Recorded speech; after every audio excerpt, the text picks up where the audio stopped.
I am unashamed. What about you? Yeah, when I was in Georgia at this event, there was a guy, he said he was listening. I think he said it was Larry the Cable Guy or something. He said they play a game I guess they have a podcast or something, and they come up with these stories, and you have to figure out what's the true story, and they make stories up, and I don't know, I think it's a silly game among comedians. But he said he was telling me one of the stories that turned out to be true, because I had done in my speech, another one of my jokes that fell flat, is that when I asked Missy to marry me, she's like, well, you got to get my dad's blessing. I've told this story before. Of course, she was like, what's a formality? But we didn't prepare for when I asked for his blessing, and he said no. Will you bless the marriage? No. Nope. So then what? And so one of the things that came up was he was like, well, what are you going to do for a living? And I was too embarrassed to say I'm going to build duck calls, because at that time we were making very little money for that. I think I was basically getting paid room and board. Yep. So much less get married. So I told him which I was kind of kidding, but he didn't get the joke, and neither did the people that I shared this with. But I said, well, actually, I'm an air traffic controller, because I was, with the duck calls, we're controlling the traffic of birds in the air. Which is a pretty good stretch. Yeah, it was. But people that know me know that I have a disdain for flies, because I feel like it's our responsibility as humans, the way when I read Romans 1, there's an order of priorities. You have God, humans, and animals. Do you like flies? How do you feel about flies? I have a fly swatter close to me at all times. There you go. And people now, they have, and then part of what came out of the conversation when we was talking about this real story that I'm fixed to share with you, is they were telling me about having these salt guns now, and they shoot flies, which actually is fun, and it actually works. So they said, well, did you hear what happened? There's a real story. So these guys in Germany, they're trying to set the Guinness Book of World Record for dominoes standing up that collapse. So they assemble 600,000 dominoes. And before they can complete the setup, a blowfly lands on one of the dominoes and sends the potential world record down in flames. All because of a fly. Because it took weeks for them to set this up. Yeah, all over one fly that lit. He was the one that got away, Jace. Believe it or not. But it made me think, if everybody took my view on controlling the fly problem, that would have never happened. It would be less of a problem. Because most people, look, they'll be having an outdoor dinner and there's flies all over everything, and they're just. I know where those flies have been, and guess what? It's not pleasant. What's funny is we've dealt with flies in so many different situations. We understand the difference in a house fly and a blowfly and all the different kind of flies, because they all have different they're all nasty, but they all have different tasks, which we've had so many through the years of commercial fishing and all that. We've had all those things. I kill at least one fly every day. I would say that. I guess we kind of share places. That. Yeah, I've been in places. Famous story when Willie took me to Colorado, and we looked up and we were at Todd Helton's ranch, and we were going to go duck. I was going to go duck hunting. They were going to go deer hunting. And the first time I met Todd Helton, you remember Todd Helton? He played quarterback at Tennessee. And he wound up playing for the Rockies, and had a great career. Yep. Well, we somehow got to his camp without him being there. I think he was playing baseball. Well, when he showed up the next day, when I had walked outside, I didn't know that his ranch used to be a cattle farm. Well, there was just flies everywhere. So I went out there and took a fly swatter, and I'm probably 1,000 deep in fly kills, because they just kept coming. And I thought, somebody's got to do something about these flies. I didn't have anything else to do. But when he pulled up, now you got to remember 1,000 flies laying around me is quite a sight. And he said, "What are you doing?" I said, "I'm trying to kill these flies." And he just looked down, and there's 1,000 dead ones. He's like, "It's not going to matter." I said, "Well, it mattered to them." I thought you would be, that's how we met. That was our opening. And he went in there and I heard him whispering to Willie, like, if I was all there and some kind of mental issue. Was he the brother that didn't quite have it all? Yeah, which became funny, which why we Jason Robertson, killer of flies. Yeah. I'm a Yeah, we talked serial about fly this killer. on a podcast. One you weren't on, Jace. I guess it was when you were gone or something. But Jay and Si were talking about your obsession with flies. Although I'm pretty close. I've got a fly swatter within reach in several different rooms because I don't like them either. I don't like them lighting on my food. We could do a whole episode on. You know, I've told y'all before about my boys training them how to properly kill a fly. We don't play patty cake. We go in. We don't care what's there.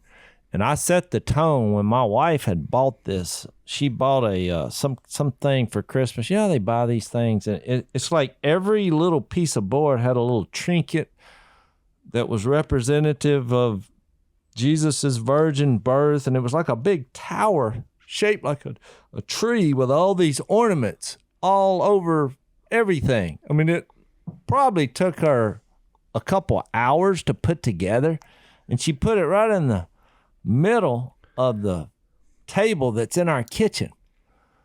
Well, a fly, while I was cooking, lit on that thing, and I wasn't thinking that these are a lot of pieces that are fragile.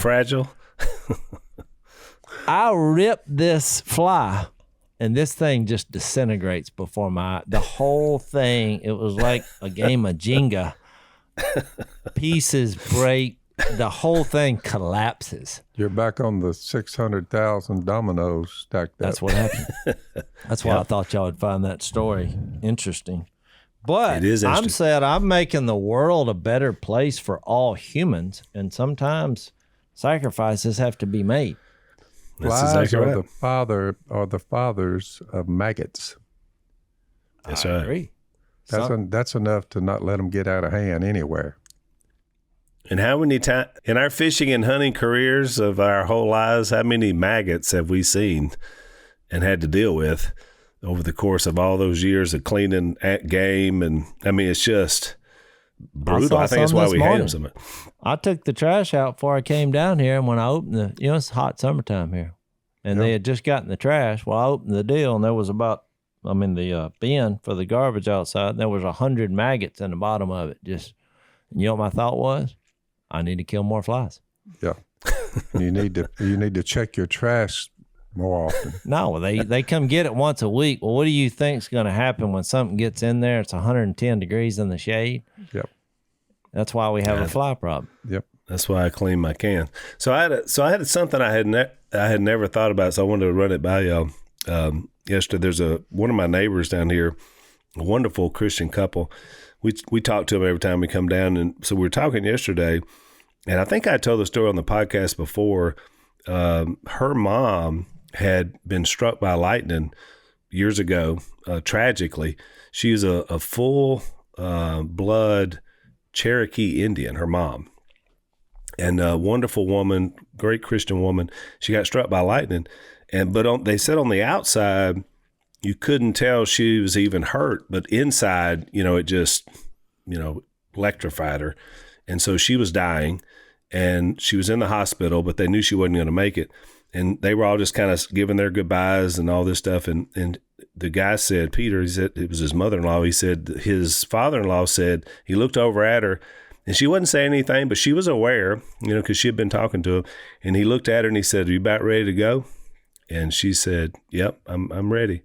And she just closed her eyes, and that was it. And then she went.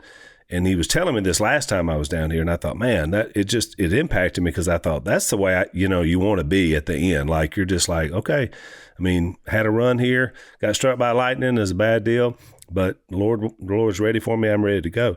So we were talking again yesterday. They were telling me about we were talking about grandchildren. They're telling me about their granddaughter. I think she's 10 now. And they were saying how much she was like her great grandmother. Like she had a lot of the same characteristics. She's very curious about her because she obviously didn't get to know her because she died before she came along. And they were telling me this, and they said, here's what they said. And I had never thought about this before. That's why I wanted to bring it up and see what y'all think about it. They said, we feel like that she died the same year that their granddaughter was born. She was born a few months after the great grandmother passed away. And they said, it seems like she carries her spirit in her, was the way they framed it. But what got me thinking is that, spirits are somewhere until they come into a body that's created when two people come together, right? I mean, we know once a physical body begins in a mother's womb, then the spirit comes in at some point during that process. Yep. And when that person is born, they have a body and a spirit and a soul. And so I thought, there's some place before they come here to earth to go into a human body, and then they become that person. And then there's somewhere after you leave here. I wondered, is there any interaction potentially, possibly? Because, sometimes you see generational people that act a lot like their people that were before them. And I had never thought about it before. There's no way, I don't know that we can know this necessarily biblically, because it's kind of an unknowable thing until you get there. But I found it fascinating, just the thought process of, I wonder if you could have interaction with someone from before or later, outside of our realm. I mean, have you ever thought about that? I think a few podcasts ago, I brought this up from 1 Peter. I believe Jesus went to those spirits during those 3 days. Yep. And had some sort of conversation based on 1 Peter 3, 18? Yep. It said, "For Christ died for sins once for all, the righteous for the unrighteous, to bring you to God. He was put to death in the body, but made alive by the Spirit, through whom also he went and preached to the spirits in prison who disobeyed long ago." And then he gets into the days of Noah, which I think I made the illustration then that I think when we're baptized, because he's the one that made the analogy, not me, that the Spirit is declaring to all of the spirit world outside of Jesus that I've now won because of Jesus, because of my surrendering to Jesus, and you've lost. Because I can't imagine what else Jesus would have said to the spirit world of those outside of Jesus in that moment. The spirits that Noah had talked to God working through his spirit spoke to the people when they were before their spirits departed, their souls departed from them. They were warned, there's a big water coming. By faith, yeah. Noah, he said, there's a big water coming and you will be destroyed unless you recognize that. And they all laughed at him. So the bottom line is, when they all died, were drowned, the 8 that were left, the Apostle Paul just makes the point that, Peter makes the point that now they're in spirit form, but the Lord went and told them all. This is what happens when you don't listen to my instructions. This is what happens. Yeah, which that we talked about. Let's take our first break. One of the best things about owning your own home is gaining equity in that home as you pay it off, or maybe you pay it down early. You gain equity as you go along in your house. It's one of the few things that you have that gains, appreciates instead of depreciates. So all of us would be very upset if someone figured out a way to steal the equity in our home. And yet that's exactly what cyber thieves have figured out how to do. They go online, they search hundreds of public databases. They're looking for high equity homes. They find your home. They somehow get their way to your online title. They forge your signature. Now they say that you sold your home, and they start taking out loans on your equity. And it's a really sad thing, and it's one of the main assets that we have. So you're not covered by insurance. You're not covered by the bank. So all these theft programs can't help you. You need someone to be able to do that, and that's where our sponsor, Home Title Lock, comes in. Register your address if you go to HomeTitleLock.com. Make sure you're not already a victim. Then you receive a complete title history of your home, and that's a $100 value. You get that for free. So go to HomeTitleLock.com and make sure you still own your home. We talked about that even back then, Jace. Was it just the same spirit of Christ in the sense of in the time frame of when it happened, and the same one now, or did he go back, or did he speak to those who were in some place? I mean, there's no, again, it's an unknowable situation, but it's fascinating to think about it. But you think about it physically, we carry attributes of our ancestors, right? And the closer you are, the more you look like your dad, your grandpa, your whatever. We see those physical attributes, but I never really thought much about spiritual attributes because and when I say spiritual, I don't mean spiritual as in godly. I mean like our spirit that animates us. Because I would say like even the Robertsons, I mean, we have a certain way about us, right?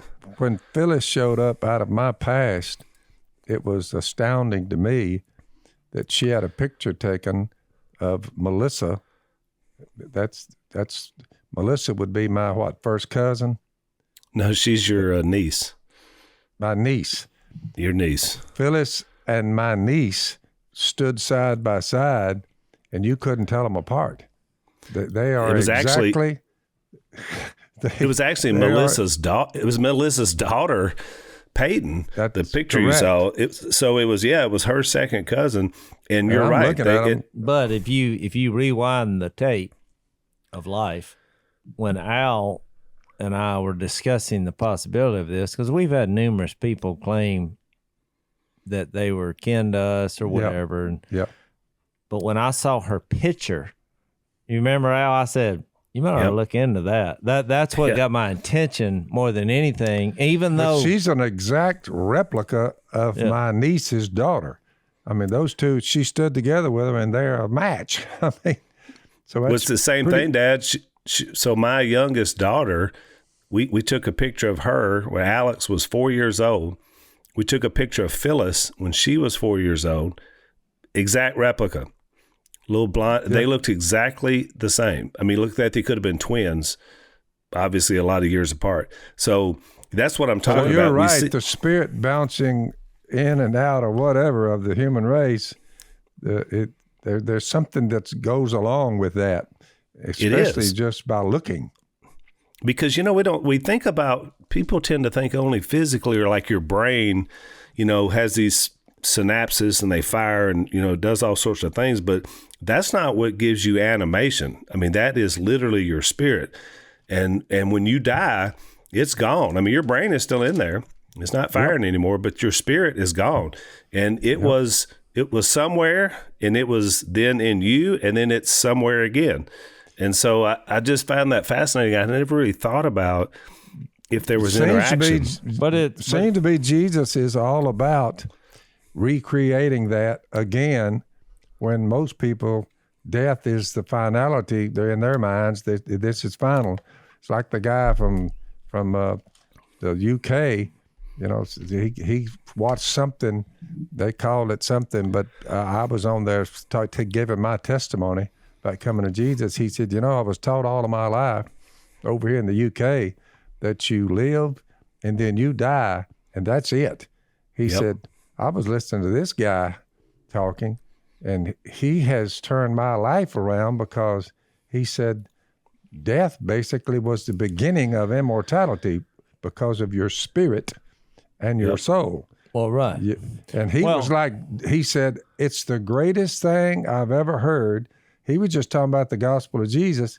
He was a person who just thought, you're just born and you die, and there's no spirit that lives on our soul. It reminds you of Jesus said, don't worry about the ones that kill the body.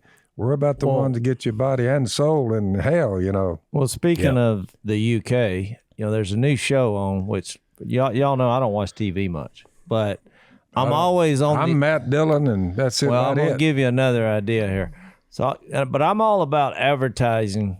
What gets my attention, I've said this 1,000 times here, but when people of the world use biblical qualities as an advertising tool, I go see what they're up to. And most of the time, they're just using this quality to get your money. But the UK, I think it's on the BBC channel, which is across the pond. They have a new show called Eden. So I was like, well, I got to go see what this is, because they're going to do a recreation of the Garden of Eden. Yeah. So I need to watch this. And these probably are renowned atheists. Well, Probably. who knows? But I wanted to go check it out. So I watched the first three. They've released the first 3 episodes. Watched all 3. So what they did was they found obscure places that have had very little human involvement, and they just basically did a world-class cinematography filming of the animals that are there. And it's been fascinating. But as this is going on, I'm like, well, wait a minute here. Why are you naming this Eden? Because the whole point of Eden were people living there, because God wanted to live people. So they just took the people out and said, boy, this is awesome. And they're basically showing that you're either a predator or you're prey. That's what they're showing, which is, I kind of enjoy it, because, they're showing leopards or whatever attack a deer. But I've noticed they're real careful they try not to show the killing of it. Like they did one whole episode about a leopard sneaking up on a bunch of some kind of deer. And then he actually got the deer, took him down to a dry valley where the creek was, but then a hyena got wind of it. Then he came down, and throughout that process, the deer jumped up and took off. So they ran that because it had a happy ending. Yeah. But I thought, well, if this leopard keeps this up, he's going to die of starvation. I mean, so it was amazing, because they're like, protect the earth, which, look, I'm all for. Let's do what we can. I'm an environmentalist from way back. I enjoy the outdoors and the earth, but I'm like, but your idea of Eden is having a place where all these animals are killing each other and there are no humans. That's basically it, because let me tell you what, a human wouldn't last. Somewhere in all of that, they'll say we came from animals. Well, that's where we at. That's why they got. I basically have gotten the impression 3 episodes in. They were saying, like, the animal world, this is us. The humans are the problem. Once we evolved, in quotation marks, to the human form, it became a problem because the humans started killing the animals. But I'm like, but the animals are killing each other, because it's the way that it works. And you're showing it graphically. Oh, yeah. and to tell you the truth, the most miserable people on the planet are the people in that jungle filming it. Because I know what's going on there. Oh, yeah. Because you make one false move, and guess what? You're in the belly of a crocodile. Yeah. They're not showing that, though. So that's interesting, though, Jase. You're right. So it's when you were young, the concept of humanism was everywhere. I mean, humans are number one. There is no God. Humans are the top of the, you're the top of the chain. Yep. Everything was about humanism. Now we're in what's called post-humanism, which means now we don't like humans. We still don't want God, but we don't want humans either. We just, because we're destroying the planet, we're bad, we fight all the time. Did you see where Bezos now? Because this is like, I think there should be a show on just following him around. Because it's what can you do with billions and billions of dollars? And I basically told you 2 or 3 things. Well, now he's setting up space stations. He's investing all this money, and he wants to move all industrial infrastructure to outer space. And so they interviewed him yesterday about it, because they're like, what are you doing now? It's like, we're going to set up, because we're destroying the planet through industry and manufacturing. Yep. So he's like, I'm going to help build bases, and we take all manufacturing to outer space. I mean, that he's What he's saying- this is not a joke. what he's saying he's is- literally trying to do this. He said, my compadres and myself, make no mistake about it, we are God. That's what they're saying. We Well, are. I think he's trying to figure out, when you put the three things he's doing with space travel, moving all industry out, and he's also funding all these places to try to figure out how to extend your life. He's basically grappling with being perishable. I mean, you can have billions of dollars, but if you can't extend your life or extend the earth, well, what are we doing it for? That's why they're making claims. If y'all will follow me, So you're right. Dad brings up a good point. Let's take a break. So, Jase, I'm assuming since you just got back from a trip, you probably spent a lot of time listening to music in your travel. Is that not true? That's how you have to make it. Whether it's an airplane, you're even in the car. I mean, you got to have some way to be able to kind of refresh and be uplifted. And music does that. Worship music does it. And any kind of music is really powerful for that. I love it as well. One of our sponsors is a company called Raycon, and they have simply made some of the best earbuds that I've ever tried. They're really fantastic. They have these gel tips, and they got several different ones, so you can get just the right fit for your ear. And they do not come out, because that's the biggest problem with earbuds. A lot of times they pop out. They have a 32-hour battery life, which means you can listen for a long time before you have to recharge. And they start at half the price of other premium audio brands, which is really good. And they also have a 40-day happiness guarantee. So you can't lose by trying these guys. Create your own soundtrack with Raycon. So Unashamed listeners can get 15% off their first Raycon order if you go to buyraycon, RAYCON.com/unashamed. Save 15%, buyraycon.com/unashamed, and start listening.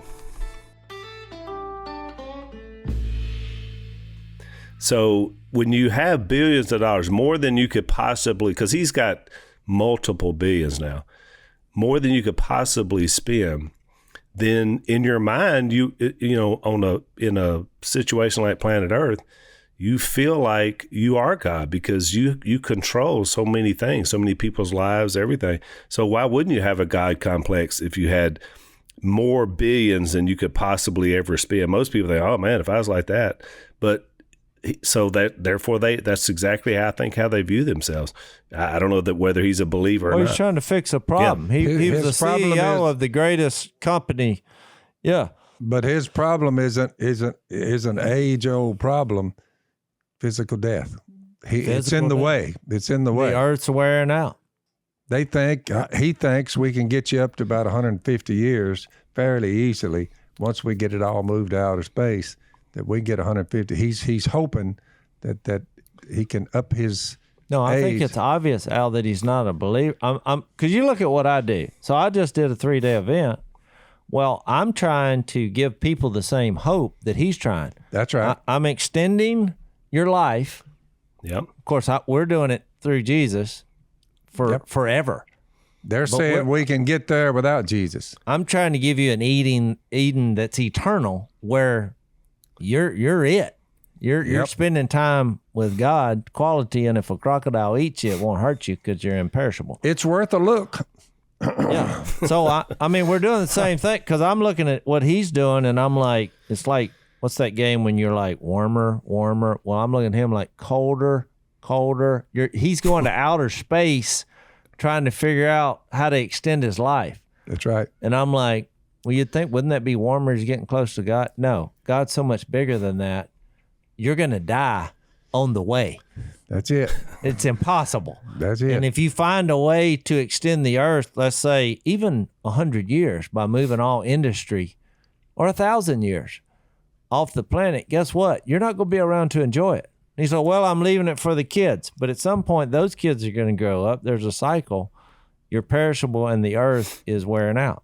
Yep. It's inescapable. His only problem is he's having to deal with, you say, well, is his story a better story than your story, the Jesus story? Your story is a better story. Well, it's way better. And your idea of He said Eden, humans can fix it so your mortality is a lot less. We can fix it where we can get 150 out of it. We think with the right setup.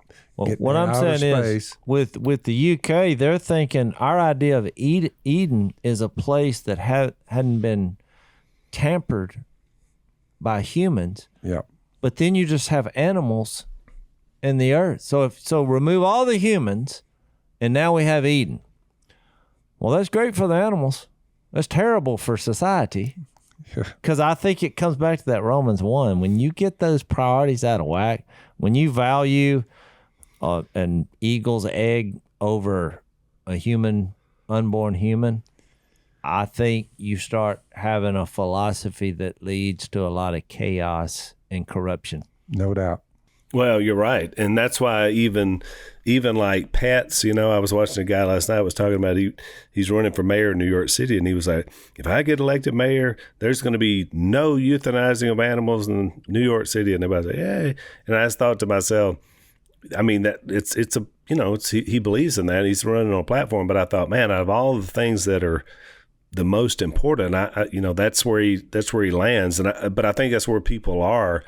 And, this whole idea about space, you're really just delaying or pushing out the human problem. Have you noticed anytime you see a futuristic movie where they've done all these great things, like he's, projecting, and so a movie, some guy will imagine what that would look like, but it never fixes the basic human condition. Even in the movies, there's still somebody goes and kills somebody, and then there's all this intrigue, and that's what they're making the movie about. I mean, the human beings, as they go out, are still going to take all the same problems that you have here on the earth with you wherever you go. So they're in an unsolvable situation because it's just all about the physical instead of I told the y'all more. the worst movie I ever tried to watch, which I never made to the end, so I don't know.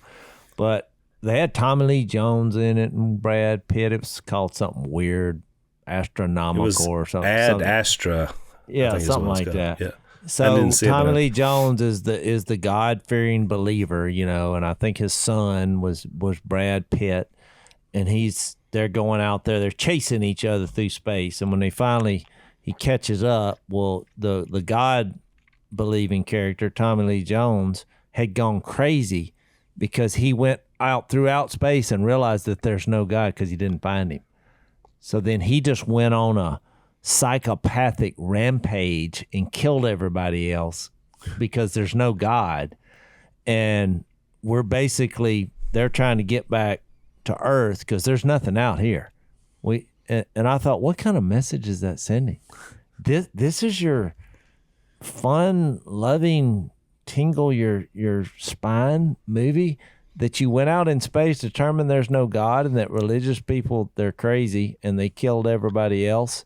And so let's just go back to Earth and watch dogs jump in the water. Yep, that's pretty much it. Yep. That was the story. And you didn't even make it to the end. I didn't make it to the end, but that's where it was headed. I was like, I cannot believe I just watched this thinking I was going to find some kind of inspiration. I mean, gee whiz, that moved it into top 10 things that would cause people to just, depression and it was horrible. There's no hope. There's nothing out there. You got one life. Who cares what happens in it? Because there's nothing out there. We're screwed.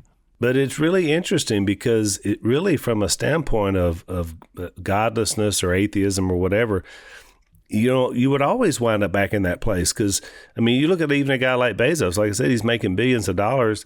He's got all these big plans about it, what he wants to do and pay it forward to the future. But ultimately, is that it? So it's just only the accomplishment here. And for the few that have great accomplishment, I guess they're just like, well, we did something. But even that won't last. You look back at all the great thinkers of the past, when they didn't have God, it was a very depressing, existence. Because it's so limited, it's finite, on this earth. I think it comes from all things are possible. That slogan, that's the mantra from the Olympic Games to going through space, and we want to believe that. The problem is that story in Matthew 19 where the rich young ruler who was, by all accounts, a great guy who did right things, but he had a lot of money. And you have this conversation, which I don't believe is an accident, with Jesus, where he's like, well, go sell everything you have, because he was of the same mindset of someone like Bezos, that if you have enough money, you can fix anything. You'll buy your way out of this thing. Well, all things are possible. You know why? Because I got $200 billion. Yep. So hold my $1,000 glass of wine and watch this. Hold my golden chalice. Hang on, let's take a break. So we spend a lot of time on the Unashamed podcast talking about being prepared for eternity. Is that not a fair statement, you think? I mean, we talk a lot about being ready for the day, right? When either we pass or the Lord comes back. And that's the most important thing we could talk about. One of our new sponsors talks about being prepared in this life, because there are some things we need to prepare ourselves for here as well. It's a company called Trust and Will, and they do online estate planning, medical decision planning, things that you would put for your children or someone to know. Because let's face it, we don't know exactly when the day is going to come when something may happen to us. And if we haven't made any provision, our children don't know exactly what to do, and so, or whoever's taking care of us. So this is a great company. It would cost a lot of money to have to go and hire a traditional attorney. It's a lot cheaper for these guys, as little as $39. You can nominate guardians for children. You can make future medical care decisions, all that from your own home, your own computer, live customer support 7 days a week. So I'm looking forward to trying these guys out and seeing how they can help Lisa and I to be able to make great decisions. So gain peace of mind at trustandwill.com/Robertson, and then you get 10% off plus free shipping of any customized legal documents that come to your home. So check these guys out, 10% off plus free shipping at trustandwill.com/Robertson. That's trustandwill.com/Robertson. And that conversation, Jesus was like, because his disciples were like, if it's so hard for a rich man to go to heaven, because he said it's easier for a camel to go through the eye of a needle, which is not possible. But if you had Bezos money, you'd probably be able to figure it out. I mean, make the camel down into one cell somehow and go through the eye of the needle. I mean, if you got enough money, I'm sure you could try to make it work. But then Jesus made that famous statement where he said, well, man, this is impossible. Basically saying the principle, it doesn't matter how much money you got. You're not going to be able to pull off the big problems. But with God, all things are possible. That's why most audiences, I will at some point, after I give them the story about Jesus, God becoming flesh, dying on a cross, being buried and raised from the dead. I've asked a lot of groups out. I said, if you have a better story, well, stand up and tell it to us, and I just want to hear it. If you have a story that will beat this one. And so far, with all the audiences I've ever talked to, no one has come up with a better story, Al. Right. None. Well, and like we were talking about, like I mentioned earlier, philosophies come along and then they become the predominant thought. You know, we've been talking about space stuff in movies. So when I was growing up, Star Trek, my first years, that was a new show. And it's, there had been some other space shows, but it was one where it was kind of like, the first time they were like talking about human issues. Well, Gene Roddenberry, who created Star Trek, was a very famous humanist. I mean, he was at the forefront of the humanist movement. And so the idea is that as human beings are traveling around through space, they're bringing this great human spirit, and they're bringing all these things that, were from here on planet Earth, and they're impacting all these other, aliens all around the universe. And so that was kind of the idea. Now you come along in post-humanism, Jase just described it. Now the philosophy has shifted that humans are bad. We don't have anything to offer anybody. And so then it's just like, why would we even go if we can't offer anything good, because we're terrible? So that just happened in your lifetime, Dad. I mean, both are without God, One is like, man, human beings are going to be great and they're going to impact the universe. And then it's like, nah, we're terrible. We can't even manage our own planet. I mean, that's what's happened in 60 years. I was kind of swept up in the teaching until I hit about 28, and I said, wait a minute here. I hear this story, and I'm like, I said, that's the best story. I wonder how I missed that story. So right in the mix there, and I've been here ever since. I'm like, I'm putting all my marbles in one bag. And you know what's interesting is from a Christian perspective, a believer's perspective, stuff about space travel and all that is intriguing to us because when Jesus left here, he left here going that away. So I don't know, he's beyond the material universe, wherever he's at, but he still left here going that way. And he did it without help of jetpack, rocket, rocket fuel, any of it. And so I think Christians are intrigued by what's out there. And we get a lot of questions about, do you believe in aliens and what does the Bible say? And I always say, look, yes, I believe there are things beyond this realm. There's angels. There's all kind of beings that we read about in the Bible that weren't of this earth. So there's stuff out there. There's no doubt about it. I don't know exactly what all's there, but there's stuff out there. And one day we're going to know about the whole ball of wax. Well, I think when you get off that priority list, though, when you don't have God as the objective, because we know from the Bible, his principles are the way to live life and view life. That's why he said, love God with all your heart, soul, mind, and strength, and love your neighbor as yourself. And we're always saying that. And then you have the animal world and our responsibility to the planet and space. I'm all for flying throughout space, but I'm realizing God made all this. And we're going to always keep those priorities. Another funny story that I was telling you about about the fly ruining the domino, Guinness Book of World Records. But another story that they said came out of that was there was a guy in Uganda because down there the mosquitoes, we have a lot of mosquitoes here. So anything, a story about the outdoors or mosquitoes gets my attention because we do so much battle with them. But in Africa, they carry malaria and they'll kill you. Yeah. And so they're constantly trying to do something about the mosquito wipe them out. And then you got the people who don't want to kill a bug fighting them about it. And it's like, well, it's killing people, But they said, this is a true story. This is one story that sounds false, but it's true. But they discovered a community in Uganda where nobody in a 6-mile radius of this camp had gotten malaria.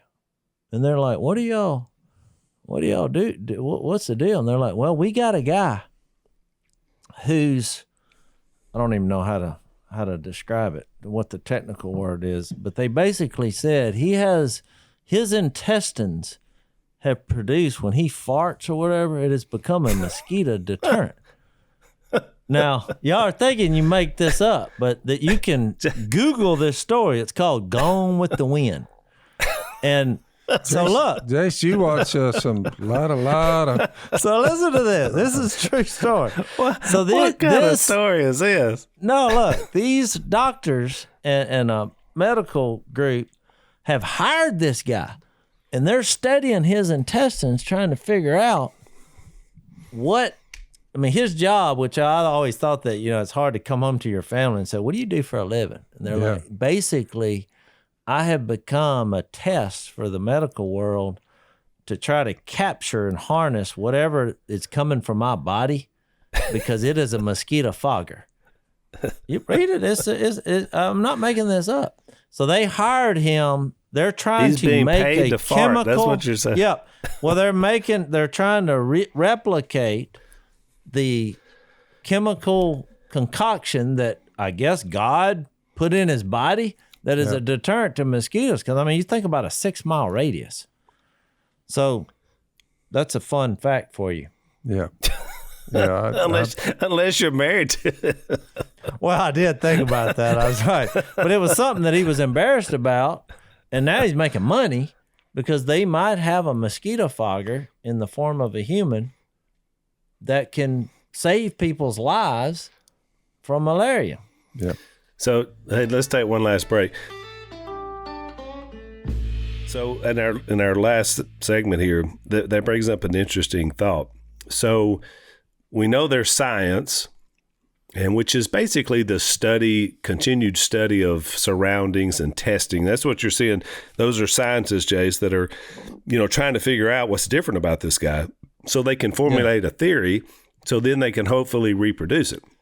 So we know that science produces laws, the law of thermodynamics, and there's certain, law that matter can't be created or destroyed. And gravity. All this is gravity. All these are based on observable facts through years. And so they have these theories, and then at some point they become laws. And so if people of faith, we're kind of looked at as like, well, they don't believe in any of that because they believe in God, so they don't believe in science. But that's not true. Like, we believe God is just bigger than that because he created everything. We're the ones trying to figure everything out. He's beyond that. So when something comes in and it's outside of the normality of science, we look at it and say, oh, you just said it, Jace. I guess God made him this way, or I guess God put him in this for some reason. Because I'm looking at it. Just have a bigger answer. That's right. I'm looking at it in that priority order. When I read in John 1 where it says nothing in creation was made without Jesus. Nothing. And then I read later on and understand once I come to Jesus that he now lives inside of me. Well, just look at the I am statements of what he said. He's the way, he's love, he's light, he's truth, he's the shepherd, he's the resurrection. Well, you just take all those qualities that you have inside of you. Well, after a while, you're looking around thinking, oh, I'm somebody because of who's in me. I don't have to worry about death. I don't have to worry about past mistakes. I don't have to worry about being scared of the dark or finding truth. I have this access to this supernatural being that's indwelling me. By the way, to prove your point, what I've been watching here lately in my older years, the statement, and there's several places it's mentioned, in the fullness of time. You say Jesus appeared to die on a cross to get people out from under law. But that statement, in the fullness of time, what's interesting to me is that going back to 2021, give or take 1 or 2, 3 years, when Jesus appeared, Bible says in the fullness of time. Well, you think about that, Al. You say the maker of time appears in the fullness of time. Well, y'all think about it. Look, these scriptures were written about him shortly after he left. The scriptures were written down, and Al, there's been no more scriptures. It all stopped. Well, right. The passage of information about this one being, Jesus Christ, it's all just stopped. Nothing else has been said, which is pretty remarkable if you look at it. What else would he need to do? He basically took away all your problems. Yeah. In a moment in time. And God just stopped talking, Al. But I think the irony of that is that Jesus, who is eternal, because he was with God in the beginning. Yep. He was, you had the Holy Spirit hovering over the waters. And he waited before he appeared. But he actually inserted himself into time. Well, think about how ironic that was. You got an eternal being that said, I'm now going to become a member of time for a short time. Which is what we live by, time. But he's not. Well, he did it for 33 years. That's right. And then when he was resurrected, well, then he went back, essentially, as far as the time went, back to where he started, because he was eternal anyway. That's why he said it was impossible, or Peter said that, for death to keep its hold on him, because he had God's Spirit. But the fascinating part is that same Spirit, Romans 8:11, that caused him to come forth from the ground is living in us, and we're the same way. Yeah. All of a sudden, we go from inserted into time to eternal beings. That's it. I don't see why anybody wouldn't want in on it. And you wonder why, Al. You say, well, what happened to the writings? God says, that ought to do it. He did a lot more while he was here. But even all the books in the world wouldn't hold what if you told the whole story. Exactly. This is enough that ought to do it for you. Well, I read it, and I'm like, I think that's the way out of here. Have you ever thought about that, verse we read all the time, that Acts 17:26? Because right before that, he said, he gives all men life and breath and everything else. From one man he made every nation of men that they should live on the earth. So that's what we're doing. Yep. But then it makes this little statement. And he determined the times set for them and the exact places where they should live. That's right. I think humans who haven't encountered Jesus would find that impossible for some being to not only give you a spirit and give you a body in your mother's womb and do that multi-billion times if you look at the history of mankind. Yep. But he also did it at the right time for when they could come out to have the best chance to encounter him. Yep. Because the next verse says he did this so that men would seek him and perhaps reach out for him. So I don't think it's that hard to believe for God to do that. He's God. I mean, when you think of all the miraculous thing he does or the supernatural thing, do you find it hard to believe that God made every person on purpose in a way that they would find him? And that's why faith, hope, and love, you look at that and you say, when you get right down to it, if this is not it, Jase, I don't know where it is.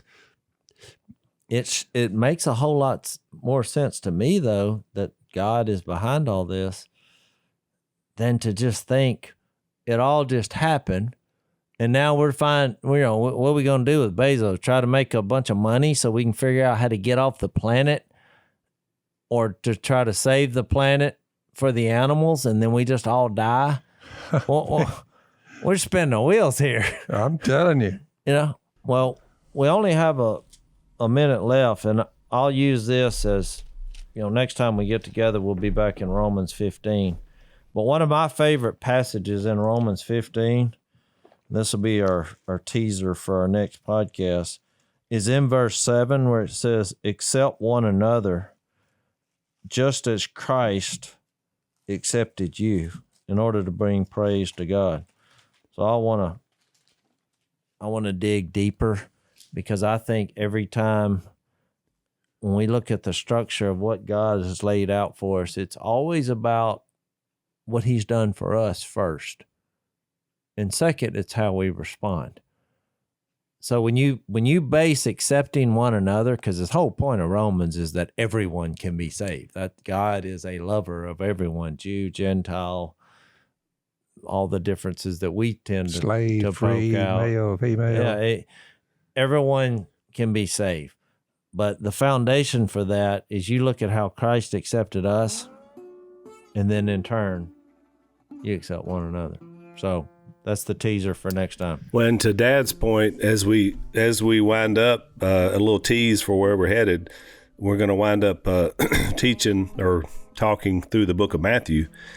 And the word fulfillment is used more in the book of Matthew than any of the other Gospels or New Testament epistles, because that really becomes its theme, that Christ is the ultimate fulfillment of everything. Yep.